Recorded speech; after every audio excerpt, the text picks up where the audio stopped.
Rasulullah bersabda, apabila kegelapan malam telah tiba atau sudah masuk waktu petang, maka tahanlah anak-anakmu. Sesungguhnya syaiton pada saat itu sedang bertebaran. Apabila malam telah dilewati sesaat, maka lepaskanlah mereka.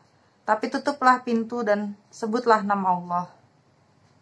Bismillah, sesungguhnya syaitan itu tidak membuka pintu yang tertutup. Ikatlah geribamu, gerimba itu adalah kayak tempat air minum, dan sebutlah nama Allah.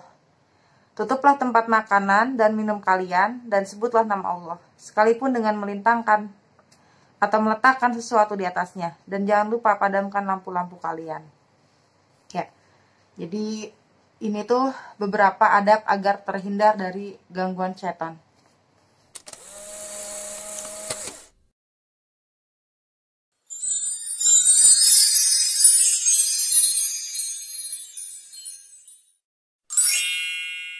Teman-teman tahu ya, kalau misalkan maghrib, udah waktunya maghrib itu anak-anak kita dibawa masuk ke dalam rumah, terus pintunya ditutup. Sebelum nutup pintu itu baca bismillah ya. Jadi kalau kita mau buka atau tutup pintu, baca bismillah dulu. Karena setan itu kalau misalkan kita menutup atau membuka pintu dengan bacaan bismillah, dia tidak akan masuk, nggak akan ikut masuk kayak gitu. Terus yang kedua, kalau kita punya wadah air minum atau makanan di rumah gitu, kalau nggak tertutup, setan bisa ikutan makan. Jadi kita tutup air minumnya, tutup makanannya dengan baca bismillah kayak gitu ya teman-teman. Soalnya setan itu selalu ngikutin kita kemanapun kita pergi. Jadi kita nggak bisa ngeliat dia, tapi dia bisa melihat kita gitu, dan dia bisa melakukan apa aja gitu. Jadi ini adalah adab-adab agar kita terhindar dari gangguan setan. Assalamualaikum warahmatullahi wabarakatuh.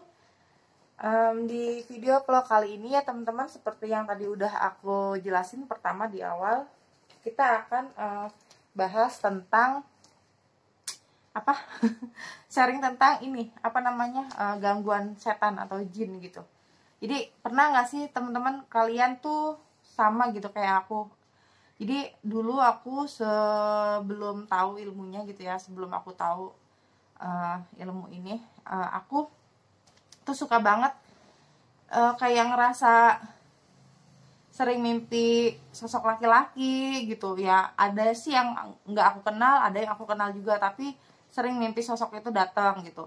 Kedua, suka meninggalkan sholat kayak gitu, meninggalkan sholat kayak males-malesan gitu sholat.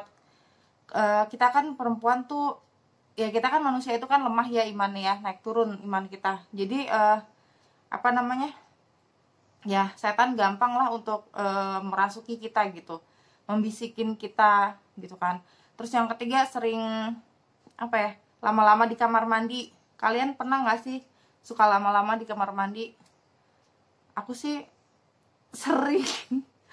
Kamar mandi itu tempat tidurnya setan, tempat tinggalnya jin tuh ya di kamar mandi. Tempat-tempat yang kotor, misalkan kayak selokan kayak gitu, comberan kayak gitulah pokoknya. Intinya mah kamar mandi itu emang tempat tidurnya setan. Jadi kalau kita mau masuk ke kamar mandi, jangan lupa baca doa ya. Udah tau belum doanya? Doanya apa Mikael? Allahumma ini a'udzubika minal khubusi wal khaba'its. Terus yang keempat, suka musik daripada Al-Quran. Karena musik itu lantunannya setan, jadi kita lebih suka dengerin musik daripada Al-Quran kayak gitu.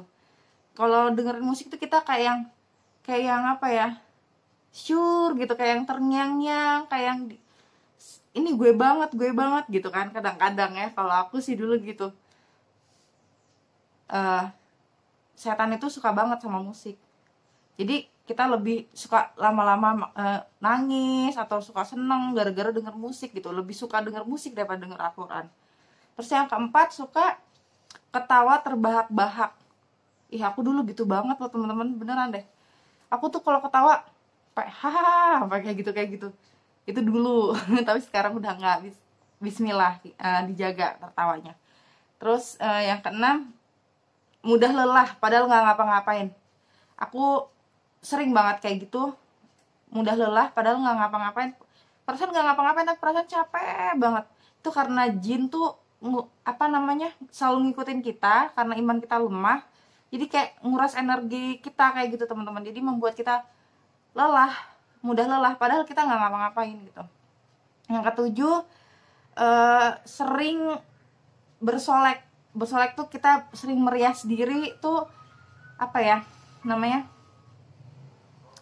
seneng gitu kalau misalkan orang lain ngeliat kita tuh, ih dia tuh cantik gitu. Kalau kita merias diri gitu ya, terus kita keluar rumah, misalkan nggak pakai kerudung atau gimana, terus kita bersolek gitu, apa namanya, berpenampilan cantik gitu kan. Kita itu, wanita itu aurat ya, aurat. Terus kalau misalkan kita keluar rumah tuh pasti setan tuh ngikutin kita gitu. Pasti setan tuh selalu yang supaya kita tuh terlihat cantik di depan orang-orang kayak gitu. Padahal mah cantiknya di depan Allah aja ya, kalau nggak di depan keluarga kita lah, di depan suami kita, mahram kita aja, orang lain nggak perlu tahu kan kayak gitu. Terus yang kedelapan, sering cemas. Nah tuh saran tuh sering ngebisikin kita supaya kita tuh cemas terus, kayak tuh meragukan sesuatu gitu. Padahal yang kita cemaskan itu, yang kita ragukan itu adalah sudah ketetapan Allah ya, tapi kita namanya manusia ya, kita sering banget cemas kayak gitu. Itu juga tanda-tanda setan tuh suka, apa, jin itu suka sama kita. Terus yang kesembilan, suka bertengkar. Nah bagi kalian semua yang masih suka bertengkar, yang masih suka misalkan ada nih orang ngomong gitu ya, aku juga suka terpancing sih kadang-kadang, tapi enggak sih, bismillah. Dulu ya, pas sekarang enggak, bismillah. Jadi kalau sekarang sih aduh, daripada apa namanya, nembalin gitu, daripada ngituin orang yang kayak gitu, marah-marah sama kita terus kita ini lagi, udahlah biarin aja gitu kan. Nanti kita juga, daripada kita nimbal orang gila ya kan, ntar kita juga jadi gila gitu kan. Kayak gitulah, intinya setan tuh suka pertengkaran. Yang ke-10, sering mimpi didatengin ular. Nah aku tuh sering banget loh teman-teman kayak gitu.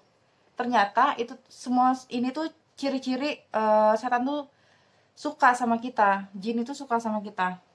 Termasuk sering mimpi didatengin ular. Terus sering ngelamun.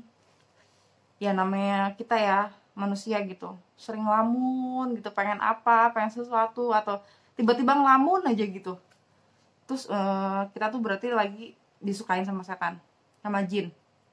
Terus sering mendengar bisikan-bisikan kayak gitu, kayak ada dengaran bisikan-bisikan kayak gitu ya, karena memang tugasnya setan, tugasnya jin itu membisiki kita teman-teman gitu kan.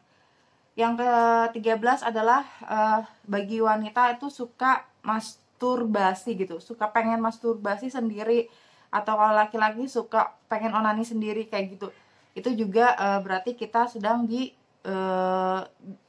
disukain sama jin gitu teman-teman. Jadi semua itu adalah ciri-ciri apa namanya, wanita yang disukain sama jin. Jadi jin itu sangat menyukai wanita yang mengumbar aurat ya teman-teman.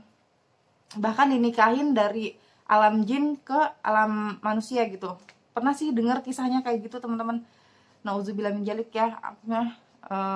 Subhanallah, innalillahi wa inna ilaihi rajiun. Jangan sampai itu terjadi sama kita. Jadi di video vlog kali ini aku mau gimana caranya kita meruqyah diri kita sendiri teman-teman. Kalau misalkan kita manggil tukang ruqyah itu ya kelamaan, satu. Yang kedua, kan kalau ruqyah itu nggak bisa sekali dua kali ya, harus sering gitu. Jadi mendingan kita ruqyah sendiri, mandiri di rumah setiap hari, supaya kita terhindar dari godaan setan, dari gangguan jin, dari apa namanya, biar kita nggak dicintain sama jin, mendingan dicintain sama Allah. Terus biar ya pokoknya membentengi diri kita lah dari hal-hal jahat dari jin dan kejahatan manusia kayak gitu teman-teman. Jadi di sini itu teman-teman, yang sesuai aku kemarin cerita sama kalian, buku zikir ini tuh isinya kan lengkap banget ya. Jadi kita harus membentengi diri kita sendiri supaya kita tidak diganggu oleh jin dan manusia gitu, kejahatan manusia. Makanya kita tuh harus berusaha menghindar lah kayak gitu teman-teman. Tapi kan kita nggak bisa sendiri ya tanpa pertolongan Allah. Jadi kita harus minta tolong sama Allah supaya kita terhindar dari kejahatan jin dan kejahatan manusia, terutama biar tidak dicintai oleh jin ya teman-teman. Jadi pengobatannya itu dengan cara ruqyah sendiri teman-teman, ruqyah mandiri. Nah, ruqyah mandiri itu kalian bisa sering-sering membaca, pertama baca Al-Fatihah dulu ya, baca Al-Fatihah, terus baca ayat kursi, udah gitu terus baca 2 ayat terakhir dari surat Al-Baqarah. Baca Al-Fatihah, baca ayat kursi, dan 2 ayat terakhir dari surat Al-Baqarah. Terus kita baca 3 qul. 3 qulnya kayak 3 qulnya maksudnya 3 kali ya, surat Al-Ikhlas, Al-Falaq, An-Nas, kayak gitu ya teman-teman.